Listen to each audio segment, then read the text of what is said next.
Matthew Ellis holds the Christian A. Johnson Endeavor Foundation Chair in Middle Eastern Studies and International Affairs at Sarah Lawrence College in Bronxville, New York, where he teaches a range of courses on modern Middle East history and politics. He received his BA from Williams College, his MPhil from the University of Oxford, and his MA and PhD from Princeton University. So you're an East Coast kind of person. His first book just came out with Stanford University Press, and it's entitled Desert, Borderland, The Making of Modern Egypt and Libya. And it examines the impact of various state-making projects on local experiences of place and belonging in the desert region, linking Egypt and Libya during the late 19th and early 20th century.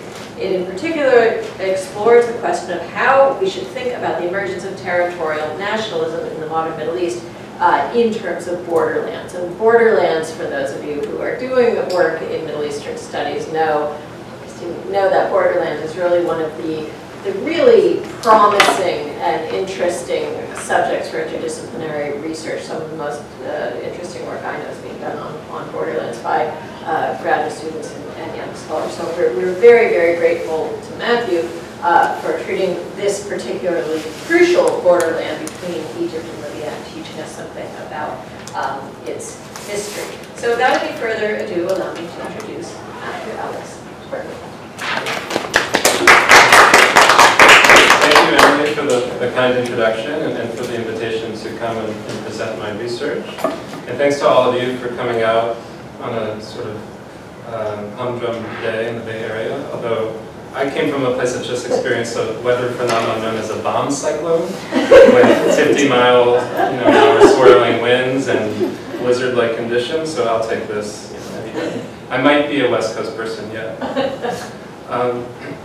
So, as Emily said, my book, Desert Borderland, just came out last week, so let me just plug it right away. This is the book. I think they did a very nice job with the cover. I'll talk a little bit more about the photo maybe later. What is this sign? So it just says Mosque. So,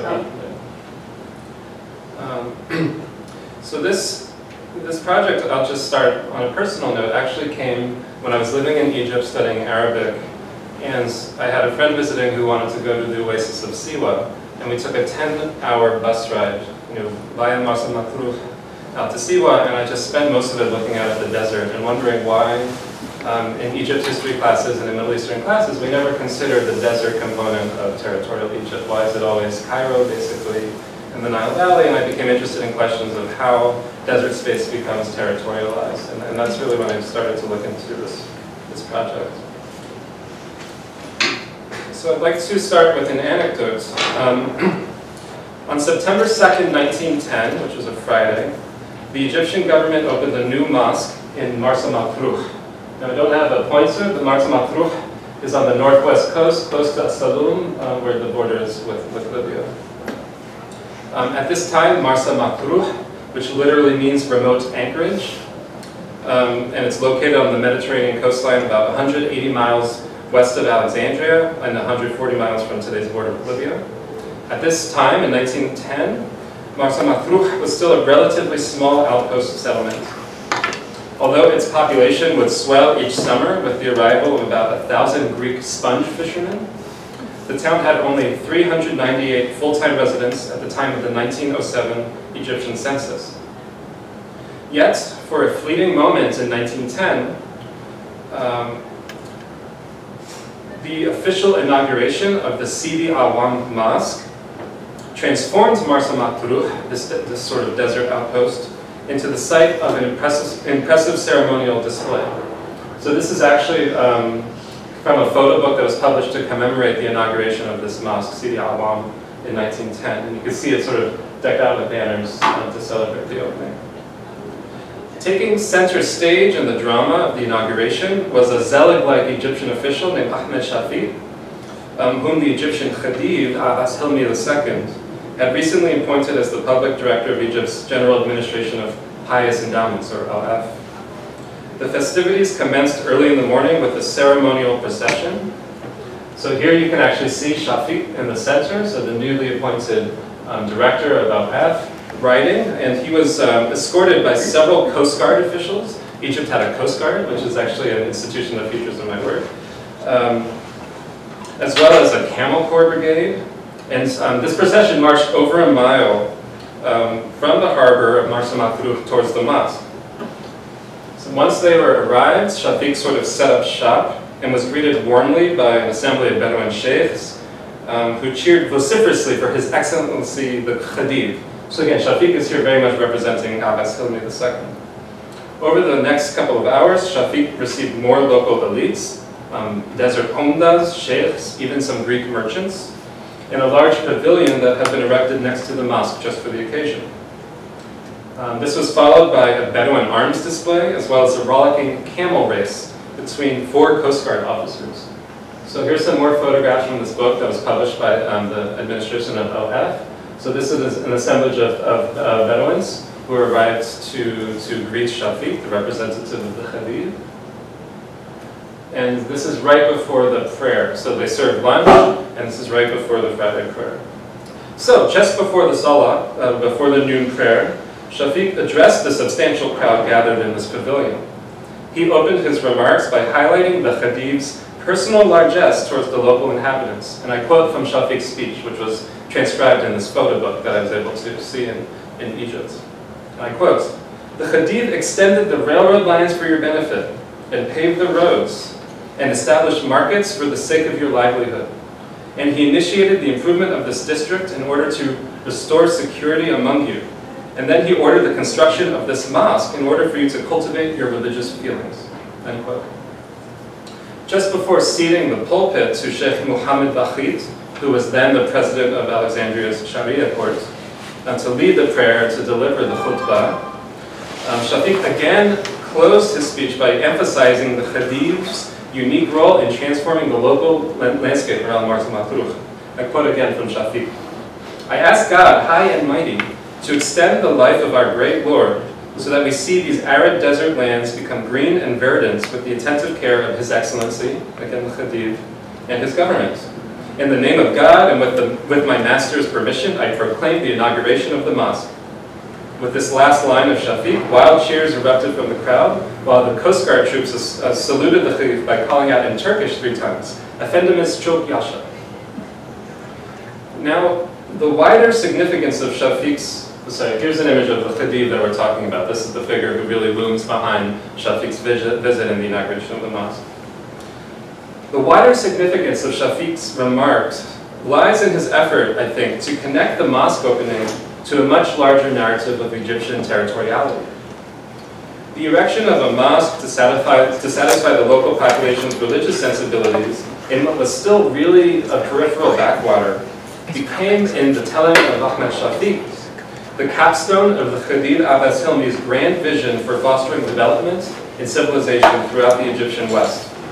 A vision, he noted, that was being realized actively through the establishment of new railway lines, modern roads, and a network of commercial markets. This was all on the speech. Thanks to the Khedive's progressive thinking and his personal generosity, so Shafiq's line of thinking went, Marsa Matruh and the surrounding coastal region would be reclaimed and transformed into a prosperous, verdant swath of Egyptian soil. So I wanted to open with this anecdote as a sort of, as a way into one of the major themes of my new book, Desert Borderland, which is that territoriality, in contrast to how historians often think about it, is multi-layered, uneven, and contested. In this example, and I go into this in more length in the book, and I'm happy to talk more about the mosque opening, the Khedive was staking his own claim to personal territorial sovereignty, a kind of sovereignty that was even in competition with the institutions of the Egyptian state, which after 1882 was now being controlled by the British occupation.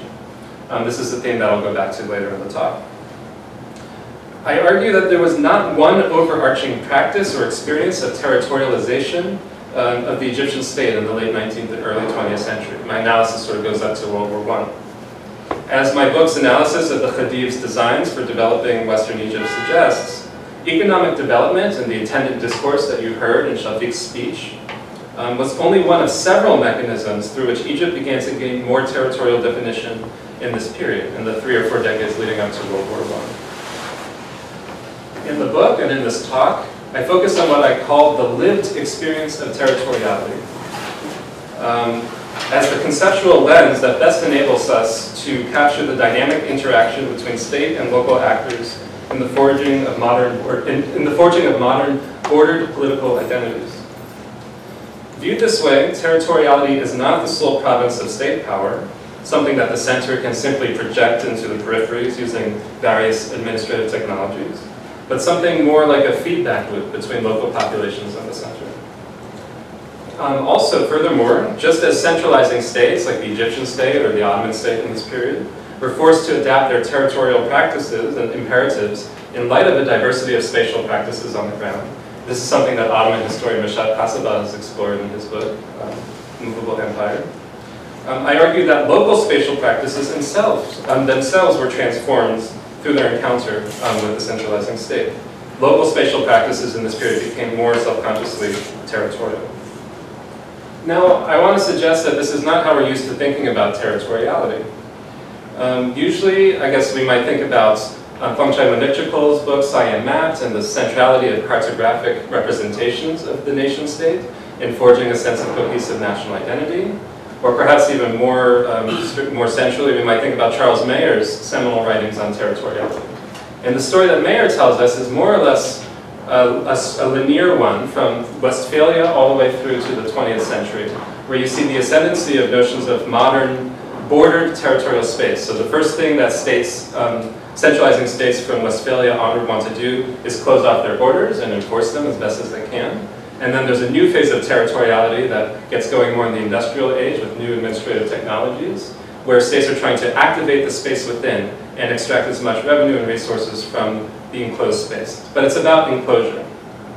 I want to argue in this talk, as I do in my book, that Egypt shows us a different set of mechanisms to think about territoriality in the same period that diverge with the story that Mayer wants to tell, or that Monichikol tells, with the ascendancy of cartographic representation. So to begin with that, I want to talk about what cartographic representations of Egypt actually did. What was the work that they actually did in the 19th century in this period? I want to argue that they didn't do much work. So is anyone familiar with this image? So this is actually the map that was appended to the firman of investiture that the Ottoman state sent to Mehmed Ali in 1841. And the point of this map was really to delineate Mehmed Ali's sphere of territorial sovereignty. Now, the first thing to notice about the map is that it's a relatively circumscribed Egypt. The shape, or what Monichikol calls the geobody of Egypt, is quite different than the picture of Egypt we have today. So I actually have a little animation just to show how this maps up with modern contemporary Egypt that we're used to. So you can see that there's a lot that's left off of the 1841 map that the Ottomans thought circumscribed what Egypt should be. And Egypt also became, in Ottoman parlance, Eyalet Mumtaze, which means a sort of special administrative province. Now, did this map do much of any work?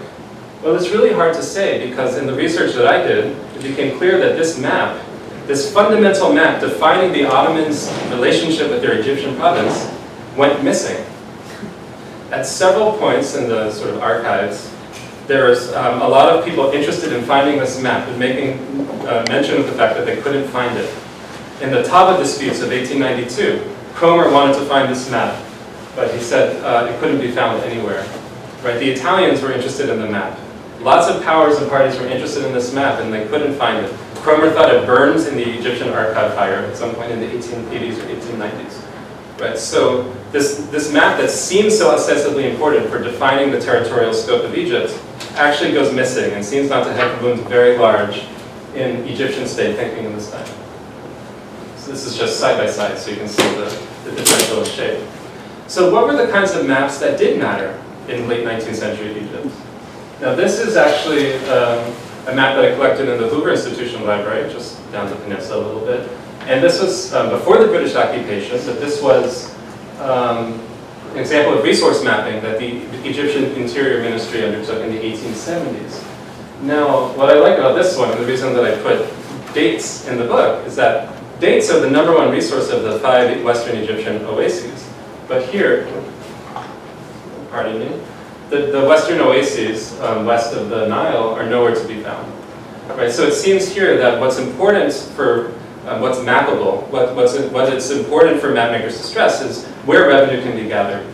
What are the productive sort of resources that can be mined for the Egyptian state? Territorial definition, border mapping, is just not what the state is up to. Now this would continue throughout the 19th century, even after the British occupation. Those of you who are familiar with Timothy Mitchell's work and Rule of Experts will have encountered a very lively discussion of the cadastral, the great land map, the cadastral survey that was undertaken over a period of about 2 decades. And again, the desert domains of Egypt were not really paramount at all. They were left off the map. What mattered was where the revenue was, what is taxable. Right? So what I'm trying to get at here is that to understand how Egypt's borderlands, and my study focuses on the West, really came to be territorialized, we need to think beyond representational practices. We need to think beyond the story that Mayer or Nichikol want to tell about mapped bordered space and think about other mechanisms that came into play. I do argue that Egypt came into territorial definition in the 3 decades before World War I, despite authoritative representational practices to forge the nation, despite what Nichikol calls a clear concept of a geobody. So I'm going to offer now some examples from my book that try to illustrate my approach to how to think about territorialization without thinking about cartography, without thinking about representations of space. To do that, first I want to point out that, like I said in my opening, when I was on that 10-hour bus ride from Cairo to Siwa, it's important to think about Egypt as a desert country as much as it is a country defined by the historic productive Nile Valley. Right? Only 5.5 of the fertile Nile Valley Delta comprises only 5.5% of the total land area. Now, the part of the country I'm looking at is sparsely inhabited, it's true, and yet it's so geographically vast that I do think it bears thinking about. Now, in my book, I talk about the territorialization of the Egyptian West. So by this, I mean, it's a little bit amorphous, but I'm talking about the 5 wahat, so the Egyptian oases, Siwa being the furthest west one, you can see on this map, but also Bahariya, Farafra, Dakhla, and Kharga. Now, Dakhla and Kharga are interesting cases because Dakhla, of course, means inside or interior, but that's really from the perspective of someone approaching it from the desert, right? So the inner or interior oasis is actually the one that's further west from the Nile. So that's kind of an interesting thing to think about.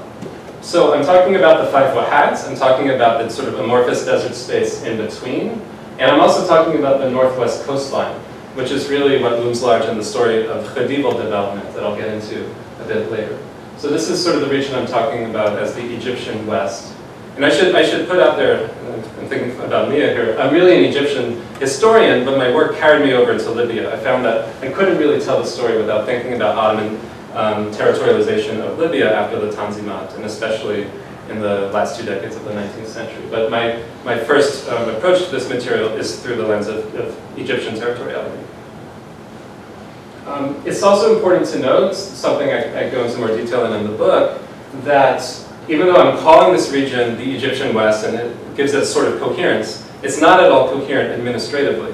In fact, before World War I, the oases are governed through different governorates in Egypt. So Dakhla and Kharga were governed through Asyut, Farafra and Bahariya were governed through Minya, Siwa eventually became annexed to Buhaira province, the northwest was sort of partially through Alexandria and partially through Buhaira. So the administrative geography doesn't quite line up with this overall geography I'm calling the West, but that's actually part of the story. And if you take a desert safari in Egypt now, you might get a package that places the 5 oases as one, but that's not actually how they were governed until after World War I, in fact. Also, just a very quick review. I'm sure a lot of you are familiar with this, but another important piece of background for the story that I tell in the book is that the Egyptian state is actually multi-layered, and the sovereignty that was practiced by the center was multi-layered, and we need to think carefully about this.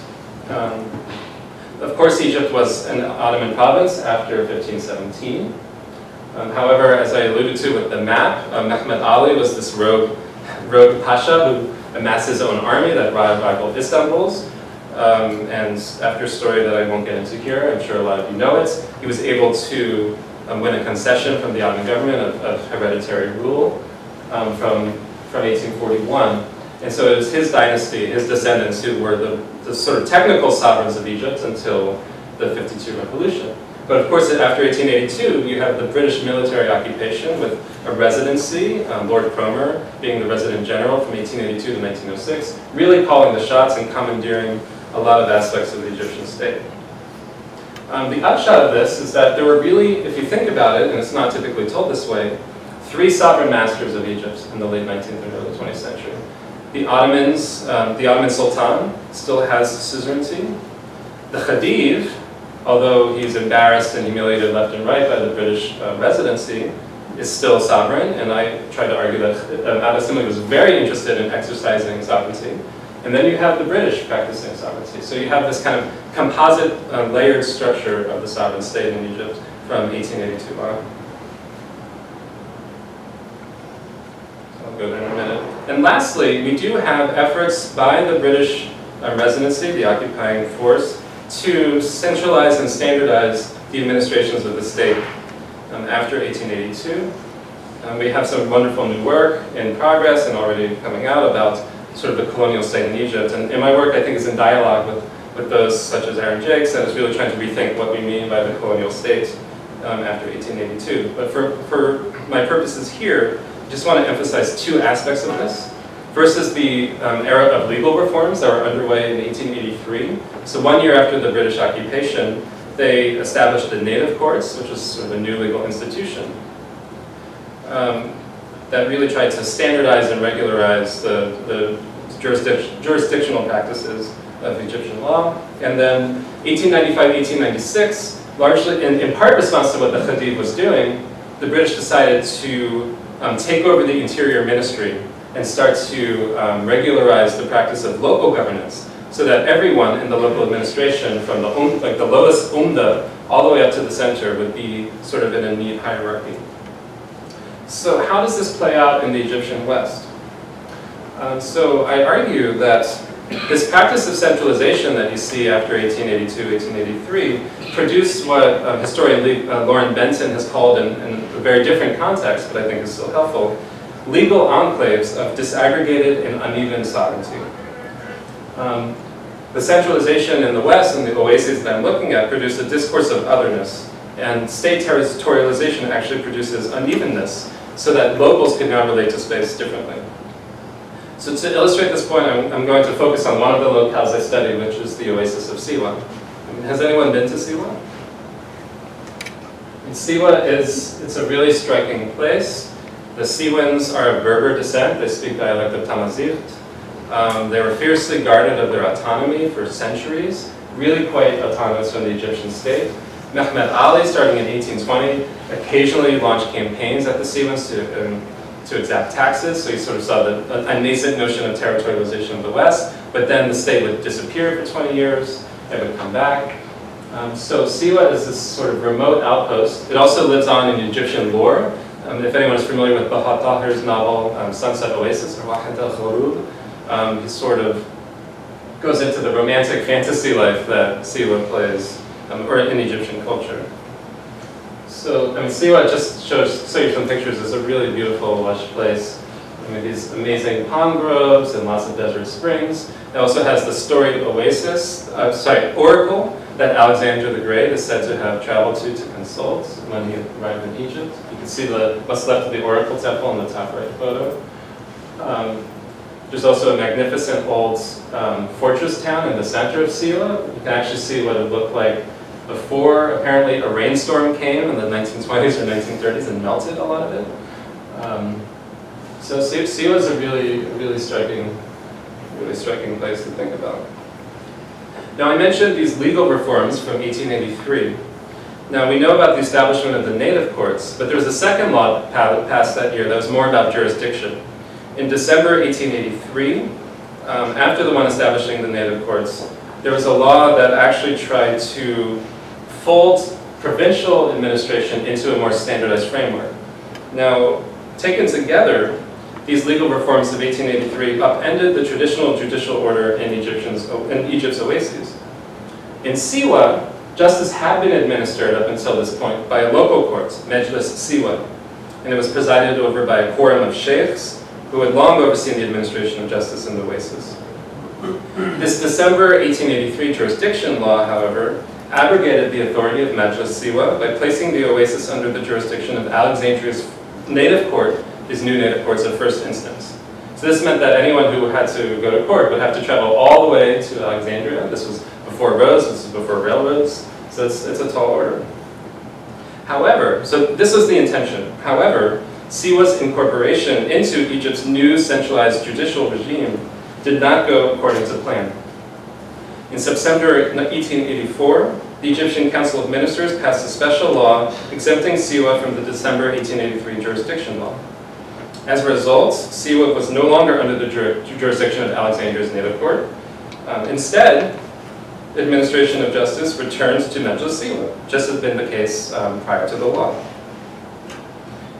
The rationale given by the authors of the new law was the local court's special role in resolving Bedouin issues. So I think this is actually, it's a tiny tweak, but I think it's significant. A mere 9 months after putting an effective end to Siwa's judicial autonomy, the Egyptian government reneged on its decision and restored the status quo ante. Now there are a few documents that survive to explain this curious reversal, but a letter written to the Interior Ministry by the governor of Buhaira in June 1884 suggests one possible explanation.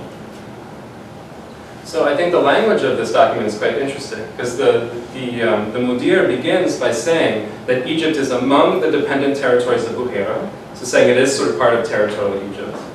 He immediately qualifies this statement by saying that the Siwans are actually fundamentally distinctive. So I quote, he said, the town is very far from Egypt, by a distance of approximately 20 days by camel. It falls in the middle of the desert.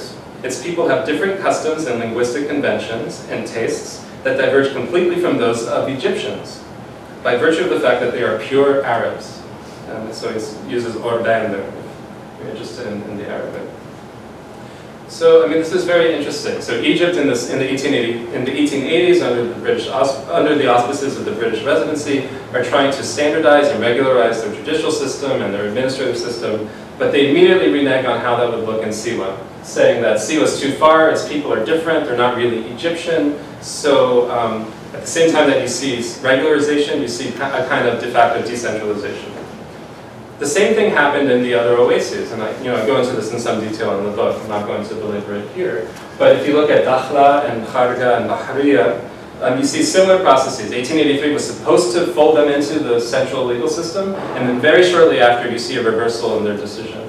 And the old institutions were in fact upholded by law. And what you see ultimately is not only a sort of deregulation, but traditional authorities like sheikhs and umdas end up with more local power than they had before. You sort of see a formalization of customary authority through this sort of haphazard territorialization that allows more autonomy to local actors in the end. So the 1890s are particularly interesting in Siwan history. So after this sort of legal drama played out, in 1896, Siwa hadn't paid taxes for a while. It's known to be extremely unruly. There had been a lot of violence between two factions. There's like a west side, east side thing in Siwa, for real. They're known as Easterners and Westerners. And so the Egyptian government sends a special commission led by Mustafa Maher out to basically take care of business and regulate affairs. Now, I really like this image. This is an image I found in the archive in Durham. Now what you see here is Moore, which is a local district official in Siwa, surrounded by a bunch of Siwan notables. And I mean, I'm not the most astute reader of photographs or images, but what this suggests to me is that there's an interesting power dynamic going on. That the Lord might be there, and he's seated, so he has a sort of official pomp, and he does have a certain kind of panache. However, he's surrounded, right? And it seems like the locals still have all the power here. And in the book, and again, I'm not going to go into in great depth here, but I can talk more about it in the Q&A. This is illustrative of a broader theme, that the resurgence of government interference in the 1890s again had the upshot of bolstering the local authority of traditional sheikhs and notables in Siwa. Now, it's important to note that a lot of these were actually members of the Sanusiya Brotherhood. The Sanusiya are usually told to us, are usually assumed by us to be a Libyan phenomenon, and of course we know about the Sanusi monarchy that was established after the end of Italian colonialism. But the Sanusiya loomed very large in Siwa. There was even a special room for Siwans in Jahbub, which was the great university mosque complex center of the Sanusi order, at least before the move to Kufra in the late 1890s. So I have a lot of examples of this. Now here's just an interesting one. There was a Qadi. Again, it was hard to do some of this research because I was sort of piecing together scraps and fragments. There's not a lot of material that survives from Siwa, but this is one document that I found, testimony from a Qadi who had been assigned to Siwa, and I think it's really interesting how much he how much importance he places on Sanusi authority in the Oasis. When a government official goes to Siwa, he is supposed to go to Jahbub, the Sanusi headquarters, and make a visit to the Grand Sanusi, especially if he were the Qadi, so as to be able to live peacefully and respectably with the Sanusis of Siwa. Ahmad Abdullah, the late Mahmoud of Siwa, could not live peacefully with the Sanusis there, and he refused to make a visit to the Grand Sanusi. And they repeatedly accused him to the Mudiriyya of Buhaira of misgovernment until they succeeded in changing him. So, I mean, I'm going sort of rapidly here, but again, the point being, the Egyptian state was centralizing and trying to territorialize the West. However, it did so unevenly and created, again, what Benton calls these enclaves of disaggregated or uneven sovereignty. So that places like Siwa, that was really a bastion of Sanusi authority, turned into a place where that could be part of a new territorial network. And you start to see the emergence of the Sanusiya, arguably, as a more territorial entity, which I think is very interesting. It's a sort of counterweight to the centralizing pull of the state. So the time that remains, I just want to shift gears and go through another one of my examples of sort of territorialization without cartography. And I want to return to one of the major actors of my story, the Khedive Abbas Hilmi II, who reigned from 1892. So as we saw with the opening anecdote, the Khedive played a paramount role in the development of the Egyptian West, and this constituted another mark of Egypt's fragmented, contested territorial sovereignty across the Egyptian West. Now in the book, I argue that a particular discourse of economic development was a central feature of Abbas Hilmi's broader political project of expanding his personal authority throughout the region. By emphasizing his own unique role in ushering economic progress and prosperity throughout the West, the Khedive strove to be perceived as the literal embodiment of Egyptian territorial sovereignty as it emanated out from the capital. In effect, Abbas Hilmi sought to ensure that he, and not the British-controlled Egyptian government, would represent Cairo in the eyes of the local population, so that if you're sitting in Siwa or sitting in Marsa Matruh, you think about the center coming out and representing itself, it's not the Interior Ministry, it's not the sort of institutions that the British are centralizing, it's the Khedive, the literal, and that's what I think we saw in the opening speech that Shafiq gave at the Mosque inauguration. Now Abbas Hilmi pursued this objective by steadily investing in an array of development projects during the first decade of the 20th century in particular, drawing almost exclusively from his own private coffers. Foremost among these projects was the construction of a new railway line, which he intended to run from Alexandria all the way to in Libya. This was called the Maryut Railway, which was also known as the Khedive Railway. Now, it ultimately fell short of his goal, only reaching the eastern outskirts of Marsa Matruh. In the first decade of its operation, however, from 1899 or 1900 up until about 1910, 1911, the Maryut Railway successfully fostered the development of several key commercial nodes along the coastline, while also serving to connect the Khedive's private estates across the region. Now I argue that this railway project is really part and parcel of the Khedive's broader bid to represent territorial sovereignty through development. Now this is attached to a discourse that we know from the French imperial context, and I'm thinking of Alice Conklin's work here on the Mission Civilisatrice of mise en valeur. So I'm arguing in this section of the book that the Khedival development schemes, of which the railroad project was really their paramount component, was part and parcel of this movement towards mise en valeur, sort of territorialization qua development of particular resources.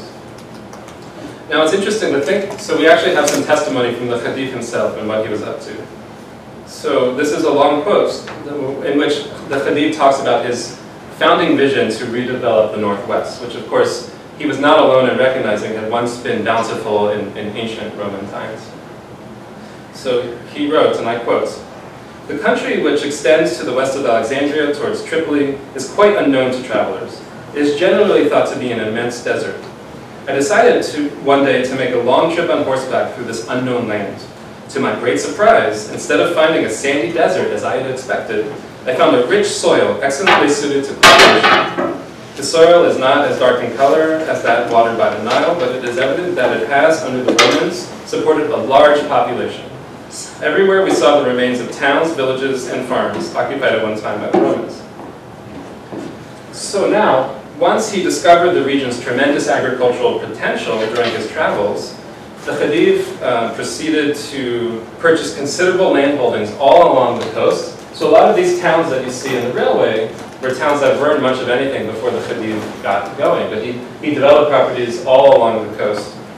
Now, within a few years, the Khedive had actually succeeded in reclaiming 2,500 fedans of valuable land, a miracle, in his words, that he achieved merely by harnessing the wild waters of the Nile and the sunshine of Egypt. That's all you need to make the desert bloom. The profitability of his mise en valeur schemes was not what truly animated him, however, at least in his words, and he was very keen to point out, "My satisfaction comes less," I quote, "I can assure you, from my success as a financier, than from the pleasure I have gained in seeing these dead lands brought back to life." By the time of the Marsa Matruh Mosque opening in 1910, the Khedive already held properties in many of the key locales along the coast. He had a villa in Maryuz that he visited often, but he also owned estates in Edfina and Amriya. He had vineyards at Ikindi Maryuz, quarries in Sidi Abdurrahman, and a large farm in El Daba, where he stationed a number of camels and automobiles. He also had a cattle ranch in Garawa, sort of close to the terminus of the railway. He spearheaded agricultural development experiments on properties in Hammam as well as in Patara, which is off of this map, but it's a depression that's a little bit more in the interior towards Siwa. The Khedive was quite fond of his abundant properties in the northwest, which, in his words, enabled him to live the life of a gentleman farmer. He visited them often. Now, once his agricultural experiments were underway, this is when he commenced the next phase of his development scheme, which was to build the Maryuz Railway. Now, in 1899, he petitioned for permission from the Egyptian Ministry of Public Works to get the project going, and that was not really much of the problem. The British, from the documentation I've seen, thought this was the Khedive's private toy. So they were perfectly happy to have him amuse himself with what they thought was a real, like a utopian, silly pet project that would have no real consequence. Now, the Khedive also goes into some detail talking about his inspiration for the railroad, and I want to give you this quote because I think it's also quite telling. The inspiration for the railway came during one of his many sojourns in the Northwest Desert. I quote, "One evening I pitched my camp by the side of the great caravan track. I had not a wink of sleep. The whole night through, an uninterrupted procession of caravans passed. So, while listening through the long hours to the heavy, slow tread of the camels and the shrill whistle of their drivers, I thought of the hours, days, weeks, even months which these Bedouins spent on the journey, and I said to myself, since there are so many of them, why not make a railway? It will be a good thing for them, and very likely a good thing for the makers.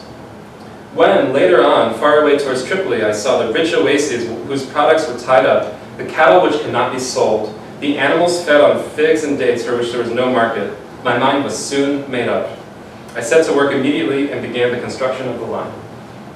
So in his telling, at least, this is a lot about facilitating the progress and development of the Bedouin, the local population in the region, which is again a discourse you saw echoed in that speech that Shafiq is giving, basically doubling down on Khedive's own bid for territorial mastery, territorial sovereignty. He is the one who will develop the West. He is going to be the territorial sovereign of this part of Egypt, and the British are really not part of this.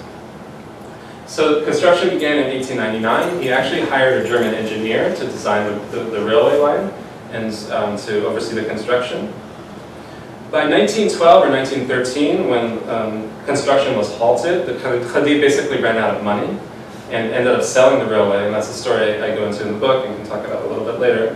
145 miles of track had been laid from Alexandria as far west as Gurala. This actually shows the intended route to Mars Matruh. The line never made it to Mars Matruh, so a little disappointed in the mapmaker for that, but that's okay. Now the railway continued to be lucrative as the decades wore on. We're talking about the first decade of the 20th century. Among its most important functions was the regular transport of barley, as well as bountiful loads of gypsum from the Khedive's properties along the coastline. The railway carried some 500,000 tons of goods yearly, on average, and conveyed an estimated 200,000 passengers each year. So it's not trivial. In 1907, the railway yielded profits of 10 to 12%, with its revenues having steadily increased each year except one, when there was a particularly bad barley harvest. Now, beyond bringing the Khedive a pretty favorable return on his investment, the railway project was celebrated for achieving a larger territorial objective, catalyzing, in effect, the mise en valeur of the entire northwest coast. One article I found in the Egyptian Gazette from 1907 suggested that the railway, and I quote, had been of great benefit in developing the Mariut district, primarily by facilitating trade within 4 new commercial markets that the Khedive had established along with the railway stations, Hammam, Bahig, Amriya, and Sidi Abdul Rahman. The sort of booster financier committee of Egypt, the Westerners who were reading the Egyptian Gazette, were actually very, very keen about this project. So according to the author of the Gazette, the credit of the idea of opening up this hitherto secluded part of Egypt is due to him alone, and we are not aware of any railway in the world of such an extent which is solely due for its inception, outlay, and upkeep to the initiative of an individual capitalist. Right, so he's being celebrated here by the sort of capitalist community of Egypt. Now, I also argue that the railway did have a transformative social impact on the local population, particularly the region's Bedouin tribes. According to the Gazette, at least, the Bedouins of the Northwest benefited directly from the new employment opportunities afforded by the railway. It was noted that there were only a couple Europeans working on the line. The author said that the Bedouin population of the district were gradually becoming alive to the advantages of permanent work at fixed wages, and are found to have become, in most cases, satisfactory railway.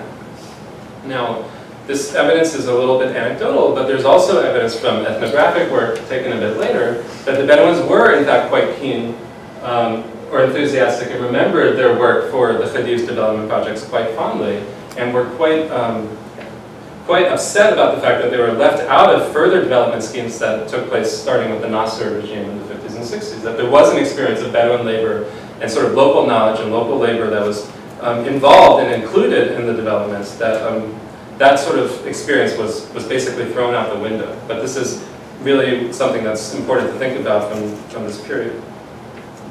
Now, the Khedive was also active in Siwa.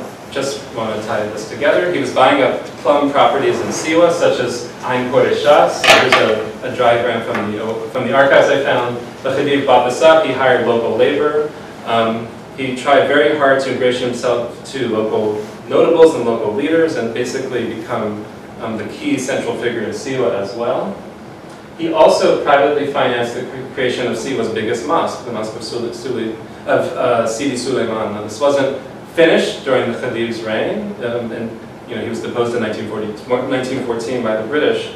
But again, sort of moving quickly, just to illustrate that the Khedive's designs on the west were quite expansive, right? From Siwa to Alexandria, he wanted to be the one in charge of developing this region. He wanted the credit. He had alliances with local notables. He had local agents ingratiating themselves with traditional sheikhs in Siwa. And sort of from top to bottom, he was creating this network of local figures all the way up to representatives who were managing his estates in his Daira Khasa, who were, again, transforming this into a private domain of territorial sovereignty.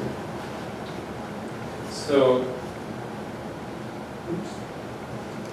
So,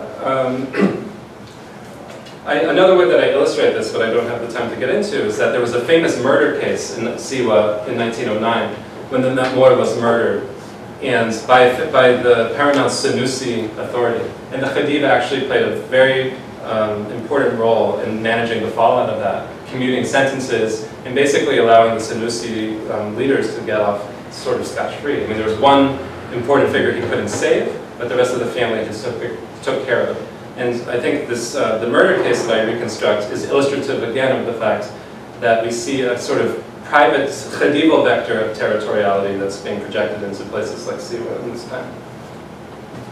So I was going to talk briefly about one more example, but I think in the interest of time I'm going to wrap up. I'm sort of at 45 minutes.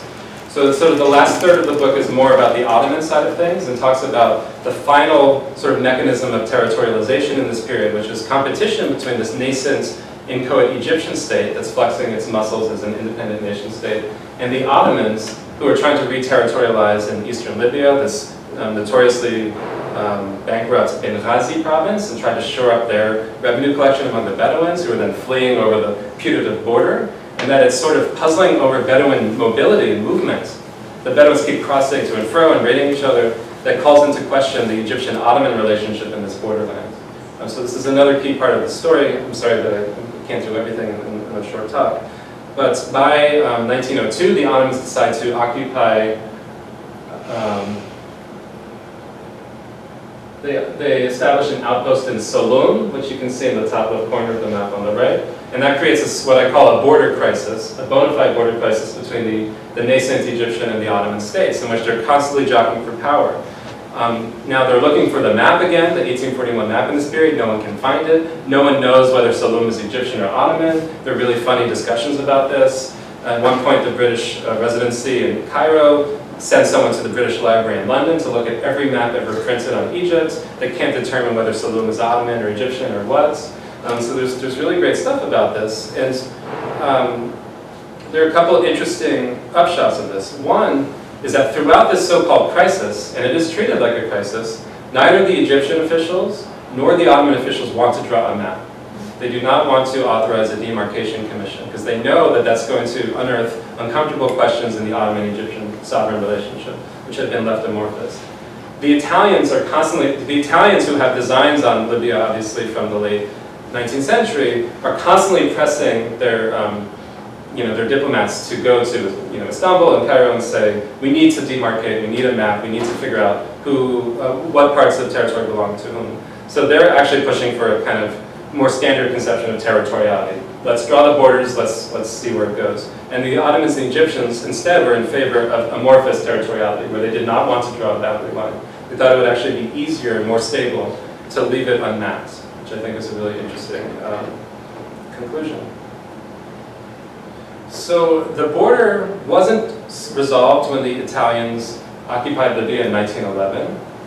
And then, after 1912, the Ottomans, of course, lose the war, and it starts to dawn on Lord Kitchener, who's the Resident General of Egypt, that they're going to have to deal with the Italians now. The Ottomans are out of the equation, and Kitchener starts to think about drawing the border, but then World War I breaks out.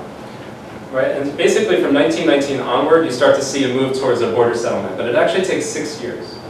A border between Egypt and Libya is not drawn for the first time until 1925. Now, ironically, this is when the 1841 map comes back. Before they signed the treaty, the Egyptian government, which is now independent, and the Italians said, we need to find that map. So they send a representative to the Ottoman archives in Istanbul, and he digs around, and he finally finds the 1841 map, and it's published along with the official treaty. I actually think that's ironic, because the 1841 map clearly didn't matter.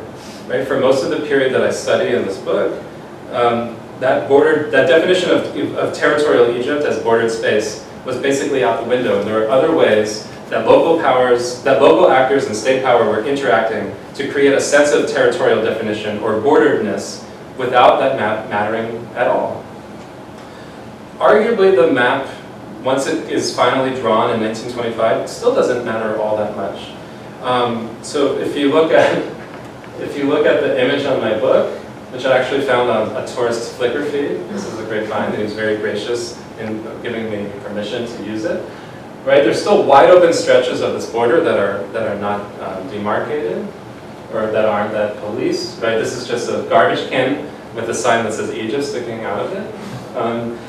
You know, there are constantly questions arising in the first decade after the border is drawn in 1925, so there has to be another renegotiation of the border in 1932, but even then, only about 60 miles of the border are actually drawn. In 1977, there's a short border war between Egypt and Libya that has to do in part with Egypt's irredentism. They were very upset to lose the oasis of Jahbub. They always believed that that was part of Egypt. There's a lot of interesting stuff about this, whereas Gaddafi had his own designs on the region. And, you know, arguably, I think today it's, I mean, so what is the ultimate payoff of this research? And I would argue that it's still useful to think about territoriality not as a given, not as a finished product once you have a map or once you have a fixed authoritative representation of space, but to think about territoriality more as an ongoing relationship between forces of mobility and forces of stasis or territorialism. Right? I mean, to this day, in the western border, we have the Egyptian government policing the border, trying to track down ISIS agents, most famously when they shot down a convoy of Mexican tourists, right? Trying to curb mobility and to establish some sort of territorial presence that eludes them. In the east, this is even more pronounced in the Sinai region. You sort of have a lot of fluidity and mobility across the border. The Egyptian state has very tenuous territorial sovereignty over that region. The Sisi government also has chimerical fantasies about desert development, pouring millions of pounds into these bogus projects that are not likely to amount to much. Mubarak had done the same thing, so pouring tons of money into this sort of Khedival dream, you can say, of developing the desert to no effect. So, you know, in closing, I would argue that this history that I tell in this book of uneven sovereignty and divergent experiences of territoriality persist in Egypt to this day. Ethnographic research has shown that there's great admiration for Abbas Hilmi II among the Awlad Ali, who are the most populous tribe in the West. And like I said before, Bedouins and the Awlad Ali and also oasis dwellers alike feel very excluded from desert development. They feel like this was a domain that was belonging to them in the Khedival period, and then it was taken from their clutches by a state that had little regard for them or their labor potential. Right? So we saw sort of this uneven territorialism where different vectors were being projected and were responded to by different segments of the population. And this belies the narrative that the state tells about itself of having complete territorial mastery, especially over its peripheral regions. We're now in a dark, I think, counter-revolutionary moment, with the state exercising a very strong reflex, perpetrating state violence. And I think, again, it's worth thinking hard about the limitations of state sovereignty geographically. Territoriality is not finished, even with the production of a map geobody. Territoriality and its dialogue with forces of mobility goes on to this day. So thank you very much. Thank you. And I'm happy to take questions.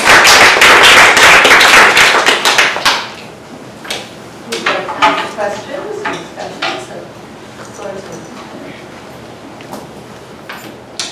Zoe? Yeah, thank you. That was extremely enjoyable and not something I'd ever thought about before, so I really appreciate it.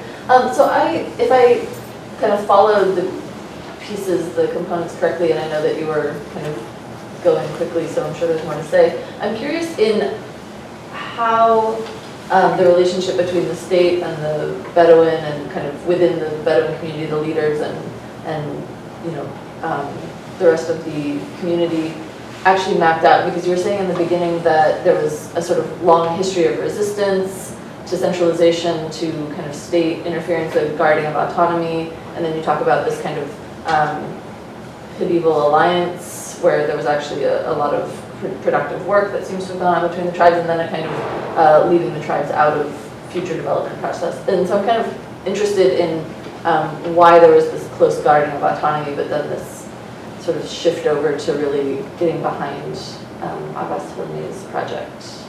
If you could elaborate on that. Sure, that's a great question. I mean, first of all, just have to disaggregate a little bit. So the Siwans were the most guarded about their autonomy. And the Bedouins had actually been used by Mehmet Ali and had gained a lot of concessions from him. So they were exempt from military service, they were exempt from taxation, and they were used as guardsmen, and they were used sometimes to go fight in Mehmed Ali's wars. So the Bedouin, the Awlad Ali didn't have a major beef with the dynasty, whereas the Siwans fought tooth and nail for decades to stay out of the Egyptian state and to not pay any revenue there. I think that the work invites an interesting reading about kinds of authority that are more appealing than others. Right? So that there's something about the way that Mehmed Ali worked, that Abbas Hilmi worked in Siwa, and I go into this with some detail. So he tapped a local notable named Sheikh Saud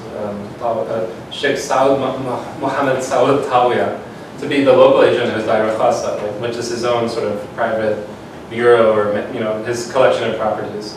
And Sheikh Saud had a lot of local, like wusta, for lack of a better word, local clout.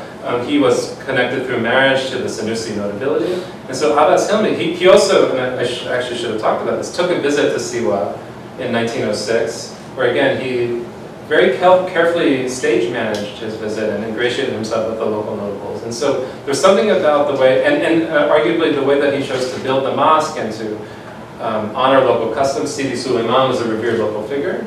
That his was a version of centralizing authority that made sense and that actually resonated with people because they were able to benefit from it and it didn't really exact much in return. Whereas what the Egyptian state was after in this period, it did not resonate with the community. There's a really interesting anecdote in which Cromer resigned in 1906, and that is spun by the Khadib and his agents in Siwa as the Khadib dismissing him. Right? So they're constantly playing up his sort of, for lack of a better word, authenticity as a sovereign ruler in a way that the arms of the Egyptian state that are being projected are not. So I think it's an interesting case study in that it's not that all centralization or centralizing authority is anathema, it's that certain kinds do a better job at advertising themselves as authentic or serving the interests of the locals. And again, he was very careful to forge close alliances with the Sanusi, who were very important in Siwa until World War I. Yeah, actually, two questions. The first one just about censuses, because isn't this a time also, my Egyptian history is weak, but isn't this a time also when you start having, through Nizam, these censuses of people, not necessarily property? Does that somehow intersect in this and how they're spatializing things? Counting people, is that becoming important or intersecting? But my bigger question is about the Amazigh identity of people in Siwa, and how was that expressed? Were there kind of transnational relationships on that basis, like there were through the brotherhoods? Was there any kind of, were people bilingual, or were they ever just monolingual Amazigh speakers? And how did that function? And today, are they part of kind of the Amazigh culture movement? Okay, those are great questions. So the census, I'm not an expert on this. I think the 1882 census, they're not interested yet in these areas. In 1897, I believe, I know that Siwa and Marsa Matruh are counted in 1907. I think they're counted in 1897, but the estimates are not great. Again, we don't know how accurate the figures are from that period. I mean, it's enough to say that there's about 5,000 people living in Siwa in this period.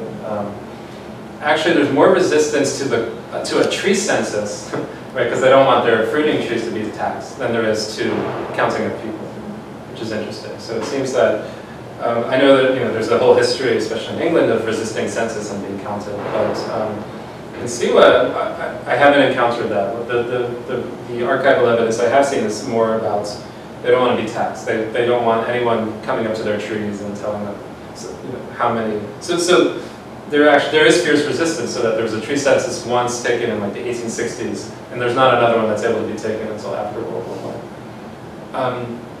The question of Siwan identity, so it's an open question. I've seen conflicting accounts in the archives about how many Siwans actually spoke Arabic as of, say, 1900. And I think that we can probably assume that many Siwans did not, but the notability who did have some interaction with this state that's encroaching increasingly after 1896 had some Arabic, and there are accounts of Siwan notables like Sheikh Saud going to Cairo and spending time with the Khadija and coming back. So I would say that the notability would speak Arabic. obviously their distinctive identity was a large part of their fierce protection of their autonomy. But again, and that is a story that's worth telling for much of the 19th century. But where I focus in on, I think what's fascinating is the opposite. It's that the Siwans saw the Egyptian state's presence as an opportunity. Right? Finally, they're able to harness the mechanisms of the state, realizing how weak it actually is. And so far, the Egyptian state isn't throwing enough resources into it. So they're able to sort of turn the Egyptian presence, this poor, Memor, into an opportunity to, again, bolster or formalize their traditional authority.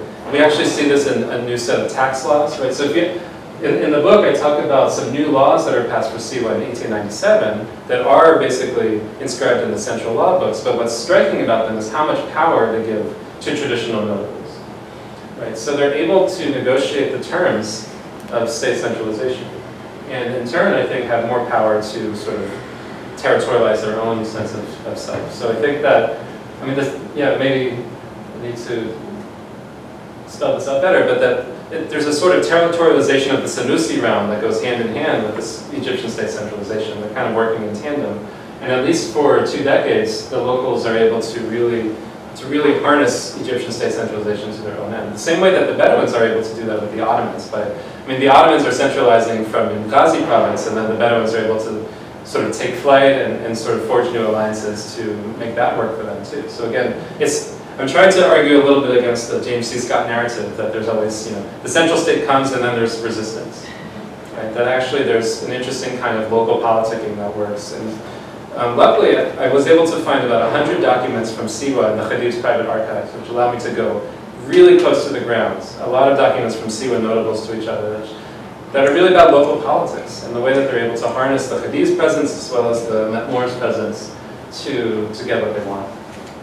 The Metmors were also notoriously corrupt, so they oftentimes made deals with the local leaders and were able to aggrandize their own power. So, that's more the story that I want to emphasize. In terms of the cultural identity, I didn't see that at play as much.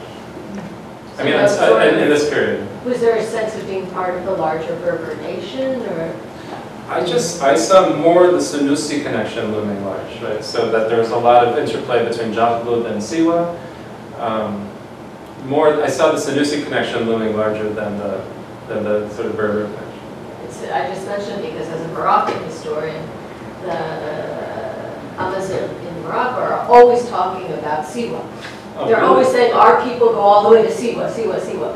So you kind of have Siwa in your head as this sort of really important Amazigh center if you work on North Africa. That's fascinating. I'm going to look more into that because it's not something that I really came across. But I wonder if that was more part of the story that somehow got changed in this period too, given the way that the imperial forces are contending in this sort of atmosphere.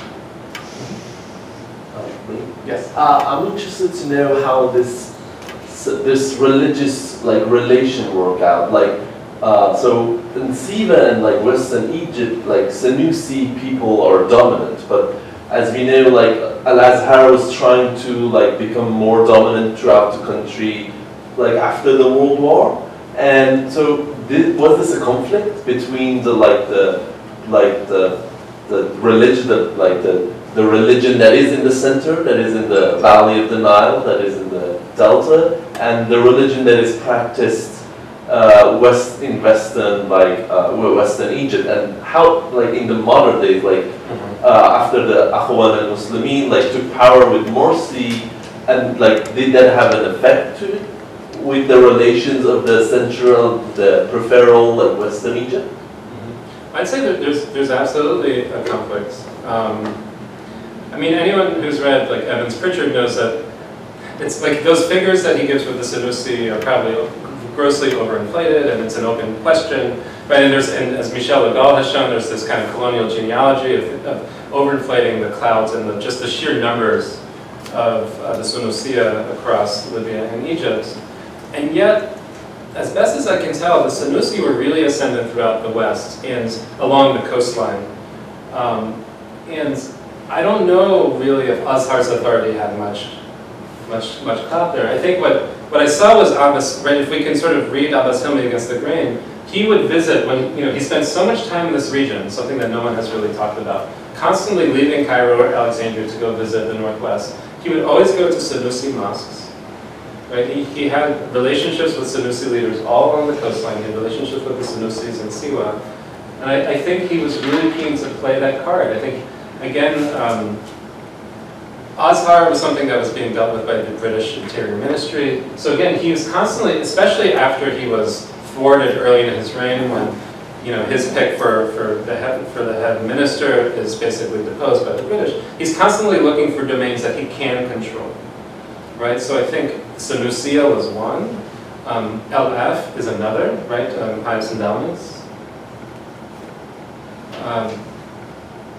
And so, yeah, I think that what you see is, again, a different kind of religiosity at play that's in competition with sort of central state religion. Now, the British also viewed the West as fanatical, right? So one could do a discourse analysis and talk about how all religion that was out in this part of the world, this part of the country was fanatical, which is, dubious at best, but it seems to be short. Like, anytime they thought about the Sanusia, they thought about religious fanatics or zealots. So it seemed like this was a domain that, at least before World War I, was not really under the control of the more central organs of official religion.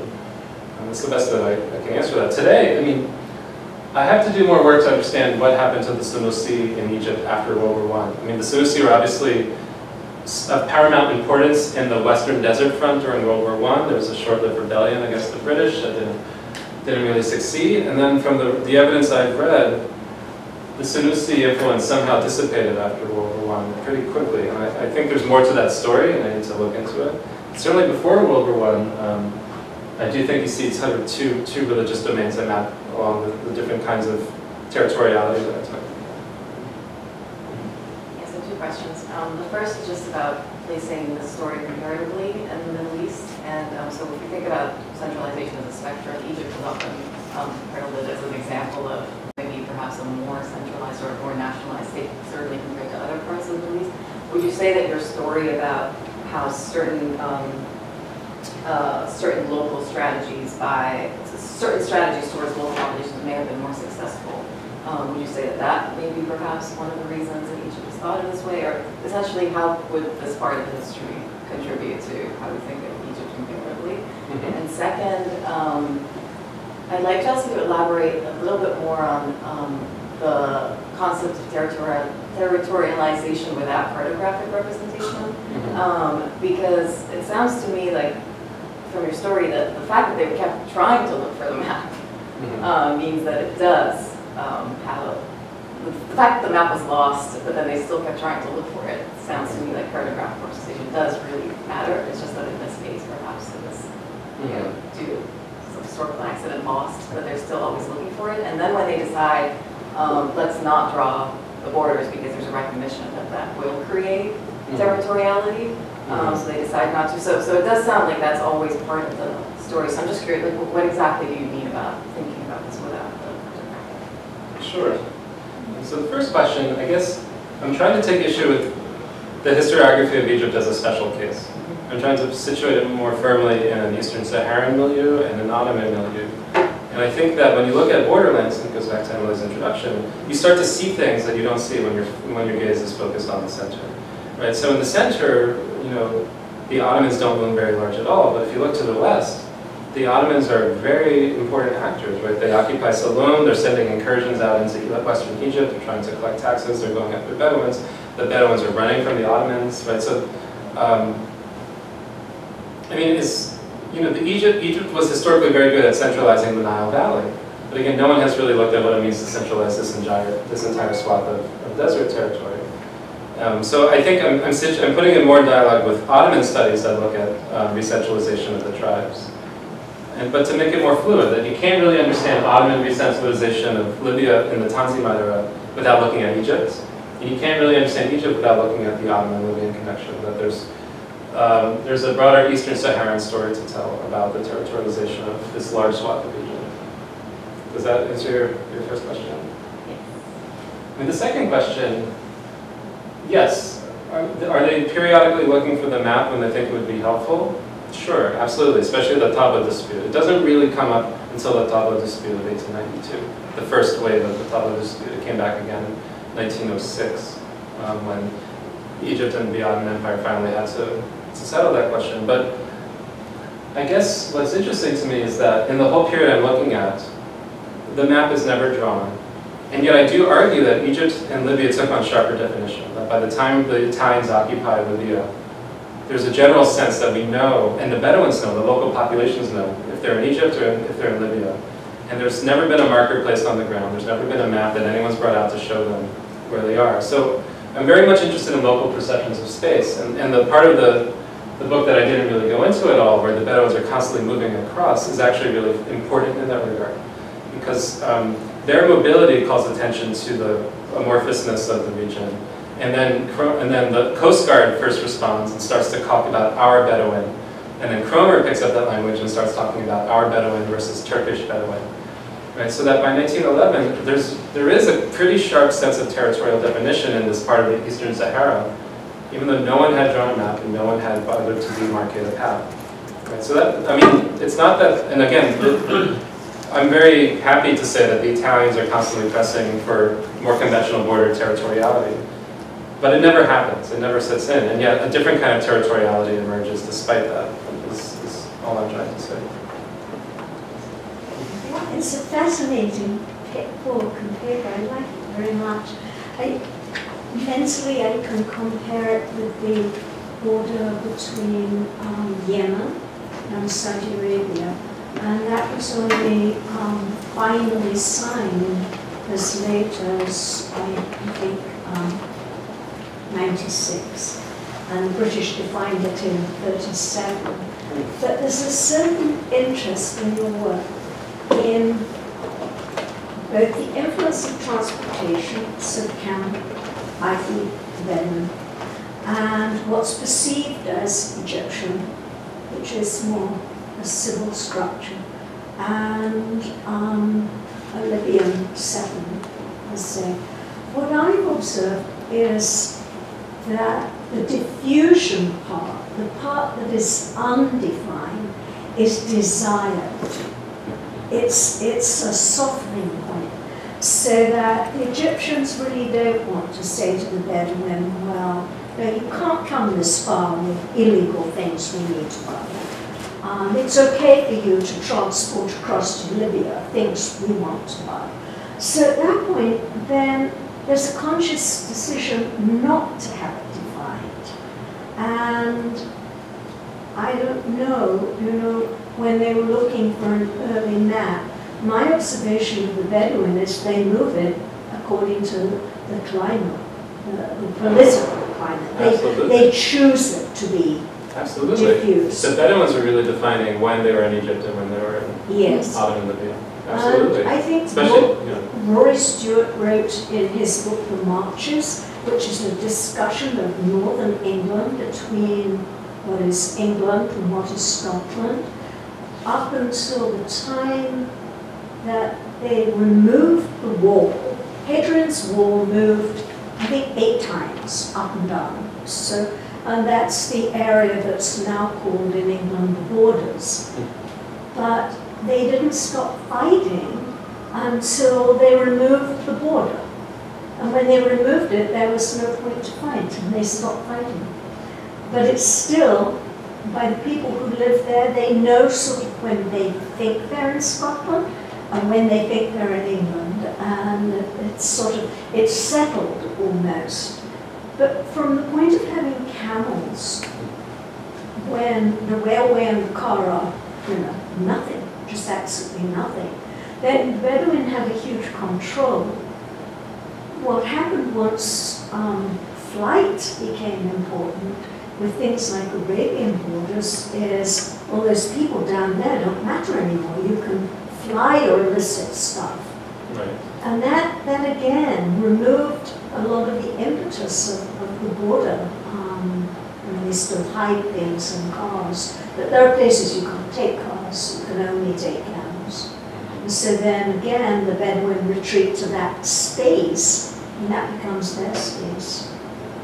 Anyway, I like the book. Thanks. I mean, all I can do is concur. I mean, this, And again, Emily had talked about the interdisciplinary nature of Borderland studies, and I do think I try to incorporate an anthropological spirit into this. And even though my approach is archival, it has to be archival, I'm really interested in local perceptions of space and how did people in this region come to think about themselves, or not, as Egyptian or Libyan. And I think today, I mean, if you go to Siwa, if you go even to the closer Wahats, you would be hard-pressed to find a lot of people who are proud to call themselves Egyptian. Right? And I think you see a kind of incomplete or even failed territorialization. And that's really important to think about when we think about the states, when we think about the state and the way it's behaving today towards marginal peoples, whether they're marginal in Cairo or not. And there's also a lot to think about of, you know, what is Egyptianness to begin with? I only alluded to that one document where the governor of Buhaira was keen to say that Siwans are not Egyptian, so let's let them have their local court. But this is also the same time where there's a lot of Bedouin who are mixing sort of on the desert edge of the Nile Valley. And it's really, you know, again, the government is really troubled by this because there's a lot of mixing. The Bedouin come and go as they please. Some of them start to settle in Buhaira. And because they had a military exemption, a lot of Fellahin are starting to say, hey, we're Bedouin too, because they don't want to serve in the military. And so there's an interesting story here about blurred social boundaries as well as blurred territorial boundaries. So I can only agree with you, and I hope that the book does justice to the kind of story that you're telling about the uses of ambiguity and the way that local actors are very much in the driver's seat in defining where they are in space. And I think that's a major part of the story. When the ancient Egyptians, I'm an ancient specialist, so when the ancient Egyptians referred to the Libyans fighting them, do we know? I don't know where they came from. Have you looked into that? I mean, clearly the Egyptians hated the Libyans. Right. 1400 BC, so it's nothing new. But I don't know where they specified where or whom. You just know what sort of feathers they wore. It was sort of, it was had to define. That's all I know. I mean, I confess to having a very paltry knowledge of ancient Egypt. I was It one of was those people who came to Egypt and like had to be dragged to the pyramids, and then I was blown away by the pyramids. But I'm not well read in the ancient stuff, but I would say, you know, all of these sort of ancient nascent notions of nationness. I mean, it's amorphous, right? Who's to say? They're from over there, from out west, where they come from. I mean, I guess they're. I don't even want to pretend to know. Thank you very much. It's wonderful. Thank you.